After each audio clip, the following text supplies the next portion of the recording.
Hello, everyone. Good morning. My name is Elizabeth Lawn, and I am going to be your speaker today.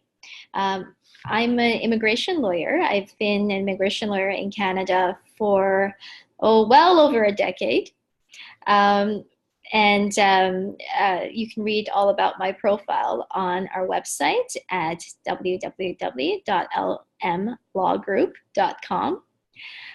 With me today, I have another lawyer from our firm, Zia Sumar. Zia, are you there? Hi, good morning. Hi, Zia. Hi, I'm here. Good morning, everybody. My name is Zia. I'll be joining Elizabeth on this presentation today. I'm available for any questions that you guys have. As Elizabeth said, I'm also a lawyer. I work with Elizabeth at Mangalji. Yes, and I understand that you guys are all joining us from the Canadian Visa Guide, the app, which is a great app. And so welcome, everyone.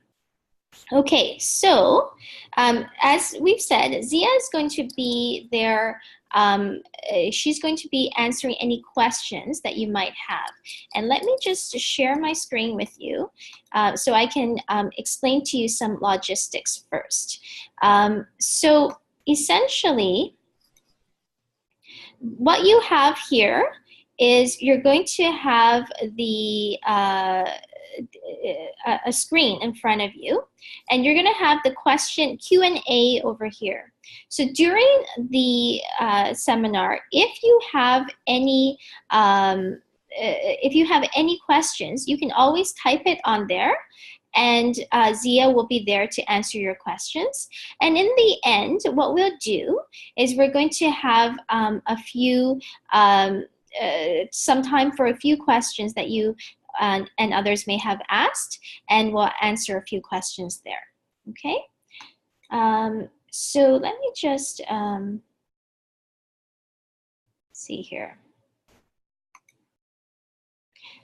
Okay, hold on for 1 second here.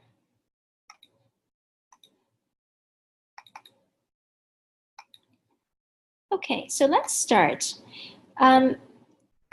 Today, what we're going to do is we're going to talk about how to get to permanent residence in Canada. And I understand that's probably why you guys are logging on today. And we're going to talk about that. So the first thing we're going to talk about is the express entry system. The express entry system is essentially one of the main avenues that skilled workers can apply for immigration straight out of your home overseas. Okay, and we have many applicants who may be able to apply for permanent residence through express entry without ever coming to Canada. And essentially, this is how it works. First, you have to create an online profile, and you have to qualify under programs such as the Federal Skilled Worker Program, Canadian Experience Class, or the Federal Skilled Trades Class. We're going to talk about that more later on. Then we're going to, once you create a profile, and if you qualify, you can enter into the express entry pool. This is an online pool. And you can stay in the online pool for up to a year. But just because you enter the pool doesn't mean that you can actually apply. Okay? So if you qualify, you can enter the pool. You can stay there for a year. If you don't qualify afterwards, then it's going to be your profile will be removed. Okay? So the point is not just to get into the pool. The point is to get out of the pool. And you get out of the pool, so once you enter the pool, you're going to get a series of points called the CRS points, the Comprehensive Ranking System points. Okay, and it's going to be points based on your background, and also if you can get a provincial nomination. Every couple of weeks or so, the government will announce a draw. And in that draw, they're going to announce a number. If your number is above that number, Then you're going to, your CRS number is above that number, you're going to receive an invitation to apply, and that's when you can actually apply. If your CRS number is below that number, you can't apply. And then in that case, you are going to have to stay in the pool. So the whole point, as I said, is to not just enter the pool, it's also to get out of the pool. Now, before we go into how to get out of the pool, let's talk about how to get into the pool. I'm going to speak extensively about the first one, which is the federal skilled worker class. This is the class where you can actually apply for permanent residence without ever stepping foot into Canada. But it will be looking extensively at your background. Essentially, we are going to need to have work experience that's high skilled, full-time for at least 1 year that's continuous. And it's in one occupation. So if you have some sort of work experience that's at least 1 year that's high skilled, continuous, then you may qualify. You also have to pass your language exams, and you're going to have to do the IELTS, the IELTS, or the CELPIP, CELPIP. You're also going to need a certain amount of financial savings. Normally for one person, you're looking at least 13,000 Canadian dollars. If you have more family members, then we're going to add a couple of thousand for each family members.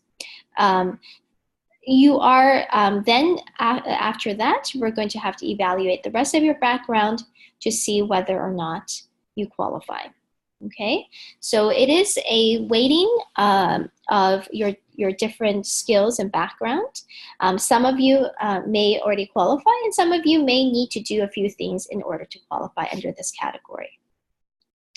The second category are for people who are already here in Canada and they have legal work experience that is high skilled and they have passed a language exam. So if you come to Canada and you are able to obtain a work permit to work legally, or you're working otherwise legally as well, you can you can qualify under this category. The third category, the skilled trades category, are for people in certain trades, in construction or also cooks and chefs.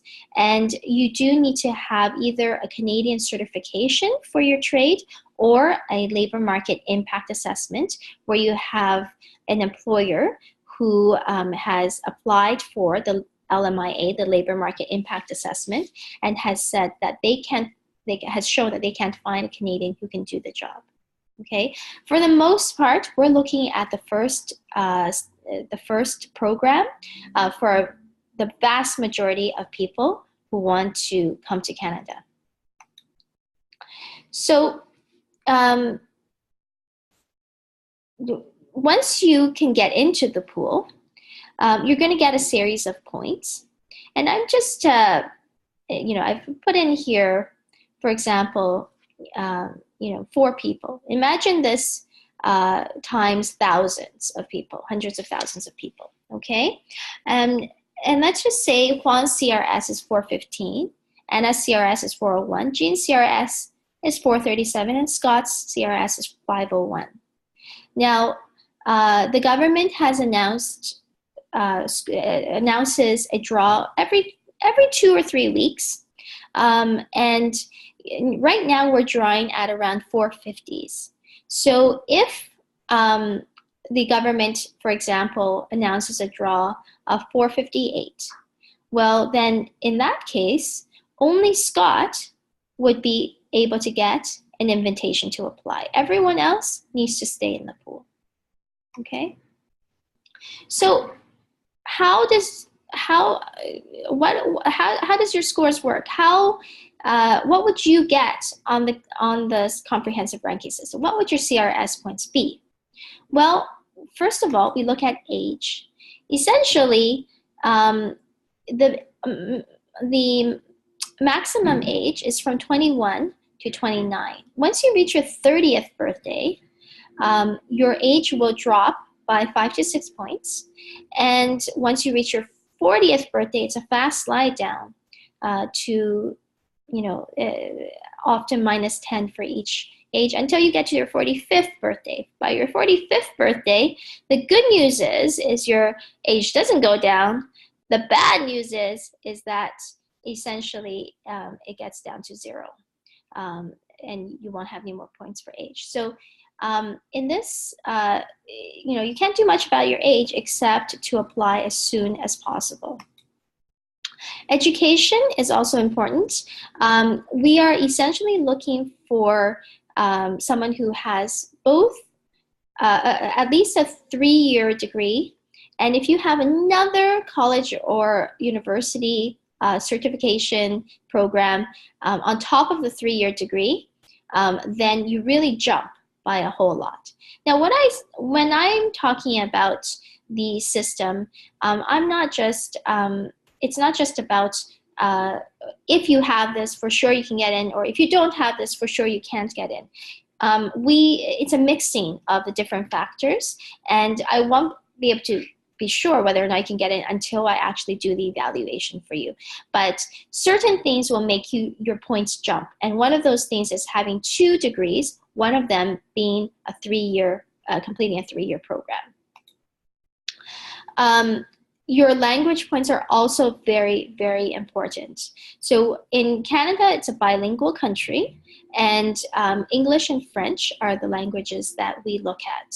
And you'll have to do a language exam. If you are able to speak both languages, it's very good. But if you can speak one of these languages well, then it's very, very important. And so you're going to have to do the IELTS or the CELPIP.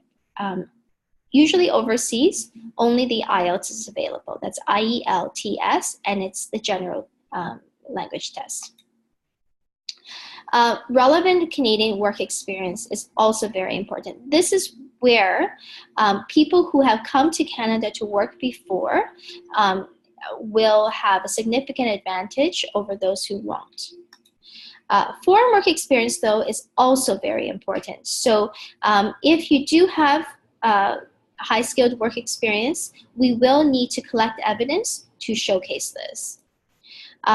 In general, if you're single, you might get a slight edge over someone who's married, except if you have a super spouse.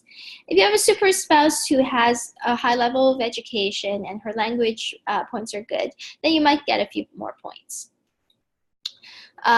Now, provincial nominee programs. These are programs where the federal government, who's in charge of immigration normally, has made agreements with each of the 10 provinces in Canada to allow the provinces in Canada to make up their own programs. And many provinces have created programs which allow people who are already in the express entry pool. So you have to first qualify for the express entry pool to then later on be able to be invited to apply with them for 600 more points. Now, Ontario, where our office is located in Toronto, and I'm thinking a lot of you might want to come to Toronto. It is the largest city in Canada. Toronto, in Ontario, the program is currently paused because we have filled our quotas for this year. It will likely reopen again next year. Okay. Previous study in Canada is also very important. It gives you points, and you'll also be able to get an open work permit.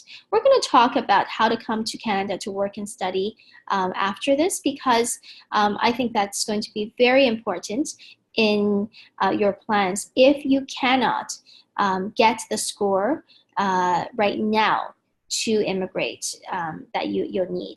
Okay, arranged employment, they're for people who have employer-specific work permits and who have job offers of over 1.5 years. Now, when I say job offers, it's very important to note that these have to be genuine. You have to be working there, or if you have an LMIA, the government will scrutinize this very carefully.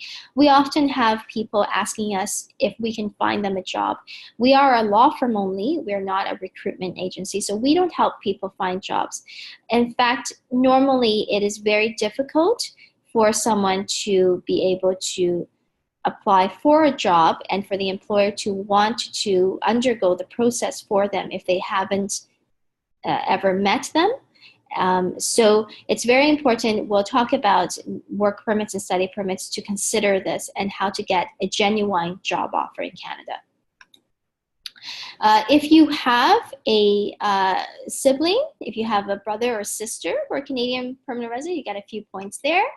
If you're able to speak French fluently and you can speak some English, then you also get some points. So, well, once you have those points, you know, we'll see if you can actually get out of the pool or if you have a good chance to get out of the pool. The government has fluctuated from 470s, 480s in last year to now. This year it went down to around 416. Then it went up to 430s. Now it's up to 450s. So it does fluctuate, but we kind of have an idea of what kind of trend they might be going towards, and essentially we'll do an evaluation for you and let you know what we think the points, if you have a reasonable chance to get through. Now, if you don't have a reasonable chance to get through the express entry system, there are some programs, for example, in each province, the provincial nominee programs, where you might be able to be eligible for permanent residence as well. I'm just going to go through a few of these programs in Ontario. Now, like I said, Ontario, right now it's paused, but it will reopen next year. If you've signed on to this webinar, we will put you on our newsletter, and when news comes out about the Ontario provincial nomination program is now opened, and if there are new programs there, we always send those out on our newsletters. So if you don't want to be on the newsletter, you can certainly just unsubscribe, but we don't advertise on our newsletters. It's just that what I tell you today is true today, but it very well may change in a few days or next month or next year. And the newsletter is a way for us to keep you updated. So one of the programs that is very nice for the Ontario Provincial Nominee Program is the Skilled Worker Program. And what the Skilled Worker Program is you have to have an employer, an eligible employer, offer you a job. And outside of the Toronto area, the employer has to gross over $500,000, have 3 full-time employees who are Canadian permanent residents, and be in business for over 3 years. If your employer is inside Toronto, then the employer must gross over $1 million, have 5 full-time employees who are Canadians or permanent residents, and be in business for 3 years. Now, the job offer must be high-skilled and full-time, and the salary must meet median prevailing wage. If you are outside of Canada and you don't currently have a work permit, this is going to be difficult because the employer will have to advertise and show that they can't find a Canadian to do the job. If you, however, have a work permit already and are working for the employer inside Canada, the employer does not have to advertise and show that they can't find a Canadian to do the job.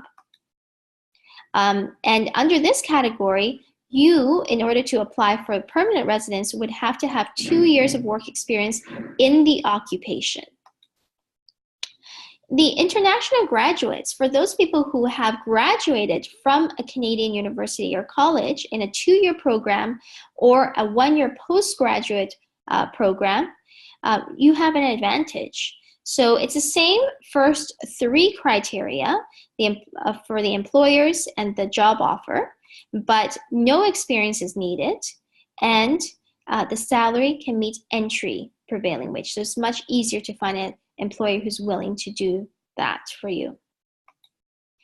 We also have in Ontario a nice program called the Master's or PhD class.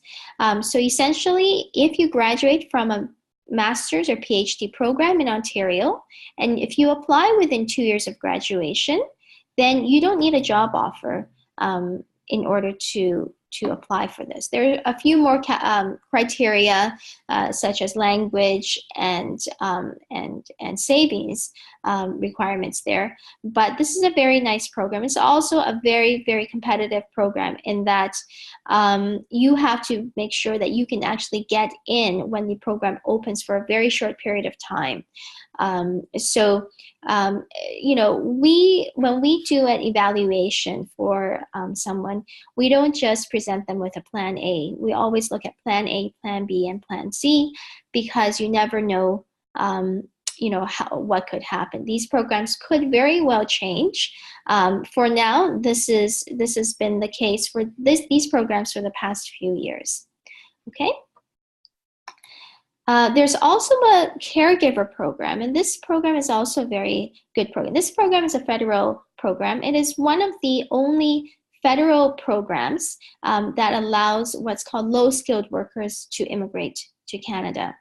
And for this, you have to work 2 out of 4 years as a nurse or home care provider for a child, an elderly person, or someone who's disabled, okay?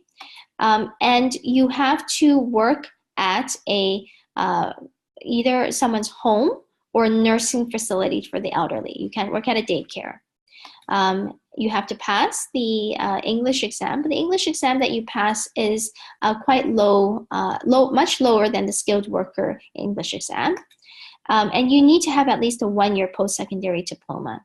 So for those people who have someone in Canada who wants to hire them to do this work, then you can certainly, we can look at applying for a work permit for you. You work in Canada for 2 years in this situation, and you can get permanent residence then. And it's quite fast to apply for permanent residence under this program right now. Right now we're looking at 3 months to get qualified. Now there are a whole bunch of other categories for permanent residence. I'm not going to go too much into them. There's one for self-employed artists and athletes. If you've been able to be self-employed for 2 out of 5 years, you can apply under this program. There are other provincial nominee programs, and there's quite a few more that I don't have time to talk about today. So we certainly can provide you with an evaluation of your situation to see whether or not you can apply for permanent residence right now from the comfort of your own home. Now, many of you may be able to do so, but many of you may not be able to do so just yet. Canada right now really favors those people who have come to Canada to study and work.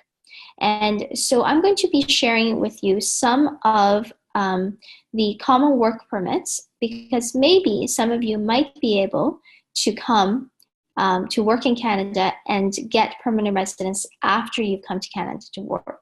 Work permits are generally quite much faster than permanent residence. Depending on where you're from, depending on the category of your work permit, we could get work permits sometimes in a matter of a few days to a few months. So the first one I want to speak to is the open work permits. You are able, once you've completed a program at a public, and it's very important that you're looking at a public college or university, you can be eligible for post-graduation work permit. The length of time, if you're graduating for 2 years or more, it's 3 years. If it's less than 2 years, you're looking at the same length of program, same length of the work permit as the program. Really, right now, in general, not everyone, but in general, I am recommending that people look at the 2-year programs in order to get the 3-year postgrad work permit, because it's just so much nicer to be able to have that length of time to be able to find the work in Canada and stay in Canada while you're waiting for permanent residence. Okay. You can also work while you're studying part-time off campus, 20 hours a week. And on campus, if you're a graduate student, you can work on campus, or any full-time student can work on campus full-time. You can also work full-time if off campus if the program is part of your studies. And there's also an open spousal work permit. So if you have a work permit in Canada for a job position that's high skilled, or if you're studying in Canada, your spouse, and we recognize in Canada not only people who are married, but common law spouses, and those are people who have lived together for 1 year, your spouse can be eligible for an open work permit to accompany you while you are in Canada. And these are very precious work permits. With these kind of work permits, the postgrad especially, and the open spousal work permits, you are going to be able to get points for example, for express entry. You can't get points for express entry for the working in Canada for work while you're studying, but the other two you can. There's also such thing as an international experience class, and this is for people who are nationals of certain countries. We have a lot of European countries, some countries in Asia, and some countries in South America. And if you are a national of one of these countries, you may be eligible, especially if you're under 30. Some countries have the age level at 35. If you're under those ages and you qualify, then you can come and get an open work permit to work in Canada for around a year or so. Then we have the employer-specific work permits, and these are work permits where you can only work for the employer that's stated on your work permit. On the open work permits, you can work anywhere you like. So for the employer-specific work permit, we have the labor market impact assessment. So that work permit, so for most people who are coming into Canada, if you do not study in Canada before, you are going to have to undergo the labor market impact assessment. And essentially, the employer who wants to hire you has to apply to the Labor Department and get an opinion which shows that they can't find a Canadian who can do the job that you do. It's a very involved process, and we do it for some, and for others we suggest that you look at other alternatives because it may or may not work. Unless you have a skill or you're willing to do work that other Canadians don't do and an employer wants to hire you, this can be very difficult to get. If you are French speaking though, if you speak and read and write fluent French, then as long as you have a job offer for a high skilled job outside of Quebec, we can get you a work permit. You have, also we have, Canada has free trade agreements with countries such as the US, Mexico, Peru, Colombia, and Chile. And we also have now free trade agreements with Korea and the European Union. And under those free trade agreements, if you're a professional, and certain professions are included in different lists in the different countries. If you are a free trade professional, then you can, if you're a professional under one of the countries that we have a free trade agreement with and you have a job offer in Canada, we can get you a work permit that bypasses the LMIA. Intra-company transferee. So this is if you have a company overseas or if you're working for a company overseas and that company wants to create a subsidiary in Canada, then we can transfer, we can get a work permit that transfers you to this company in Canada to work for the company in Canada, and we do not need to obtain an LMIA to do so. So we do this sometimes with people who own companies overseas, and they like to transfer and do business in Canada and create a subsidiary in Canada. For those people who are entrepreneurs and do not currently have a company overseas that wants to create a subsidiary or branch office in Canada, we do now have a new entrepreneur work permit where we can look at having you apply to become an entrepreneur. And if you are going to own at least 51% of a business in Canada, you can get a work permit to work in that business. So I just want to review the study permits with you. First of all, you can obtain the post-graduation work permits and work after you graduate. You are able to work while you're studying. You're able to obtain spousal work permits for your spouse, and you can gain extra points for express entry. And so many of you coming to Canada to study may be the route to go, and that is something that we can talk about during the consultation and have you consider.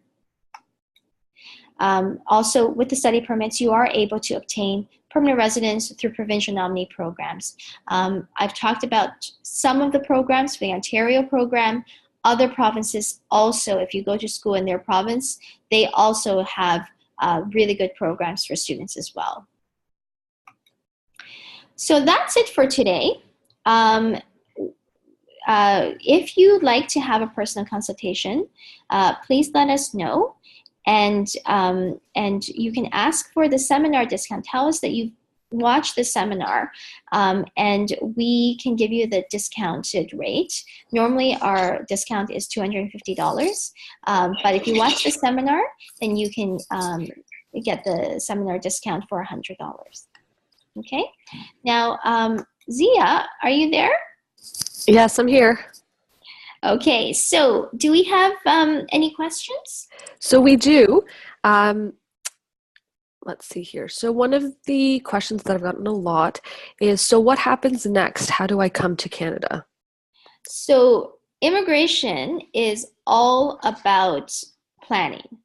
If you want to come to Canada, you must, the first step is to plan what's the best ways to do so. Like I said, we can offer you a consultation at a discounted rate and do some planning in the beginning. We'll have to do a lot of planning afterwards as well, but in the beginning, at least we need to know which path you should go to. Maybe we can apply from your right now, maybe we can't. Maybe you need to come to Canada to study or work first. Perfect. And on that note, are you able to review the 3 programs that fall into express entry? So I did so earlier, and this webinar is being recorded. So you can go to the app and you can access it afterwards. And we'll put it up likely by next week. Okay, and you can access it afterwards. And those 3 programs are the Federal Skilled Worker Program, Canadian Experience Class Program, and the Federal Skilled Trades. And I went through that in one of my slides. Perfect. So a question I have is, you talked about high-skilled work. What does that mean? High-skilled work, that's a very good question. So in Canada, the Canadian government has classified all occupations in Canada. Well, they think they have, and they believe they have. So therefore, according to the law, they have. And they've classified it into what's called a NOC code, NOC codes. And they've said O, A, and then they have 5 category classifications for that. O, A, and B are high skilled, and C and D are low skilled.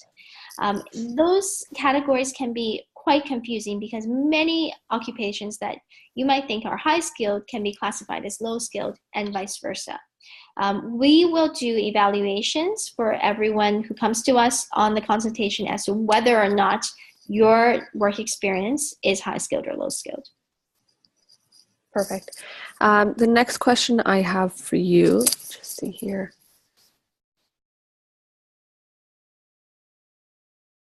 So what is for the skilled worker, there's a savings requirement. What does that mean? So for the skilled worker, you have to meet what is called LICO, LICO.